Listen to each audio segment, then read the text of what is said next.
செயலாளர், வருங்கால முதலமைச்சர், புரட்சி தமிழர் அண்ணன் எடப்பாடியார் அவர்கள் மக்களை காப்போம், தமிழகத்தை மீட்போம் என்ற எழுச்சி பயணத்தை மாநிலம் முழுவதும் சுற்றுப்பயணம் செய்து கொண்டிருக்கின்றார்கள். அந்த அடிப்படையில் இந்த மாதம் வருகின்ற 18, 19, 20 3 நாட்கள் நாமக்கல் மாவட்டத்தில் சுற்றுப்பயணம் செய்திருக்கின்றார்கள். அந்த சுற்றுப்பயணம் வெற்றிகரமாக அமைய வேண்டும், அனைத்து மக்களுக்கும் சென்றடைய வேண்டும் என்பதற்காக இந்த ஆலோசனை கூட்டம் கூட்டப்பட்டது. அந்த ஆலோசனை கூட்டத்தில் அனைவருக்கும் அந்த கருத்து தெரிவிக்கப்பட்டிருக்கிறது. 18, 19 முதல் நாள் ராசிபுரம், அடுத்த தொகுதி சேந்தமங்கலம், அதே போல 19 நாமக்கல் பரமத்திவேலூர், 20 திருச்செங்கோடு குமராபாளையம். எல்லாம் மாலை எல்லாமே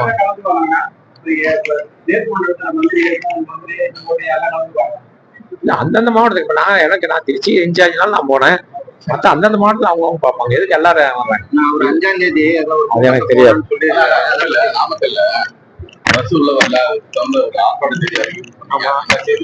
இல்ல அது அண்ணன் வந்து போட்டு அதுக்கப்புறம் அது கண்டிப்பா இருக்கு. அதுவும் அந்த காலேஜ்ல அந்த இது கொண்டாடுறாங்கல்ல, அது தெரியல. இப்பதான் இங்க வந்து சொன்னாங்க, எனக்கு தெரியல என்ன கேட்க.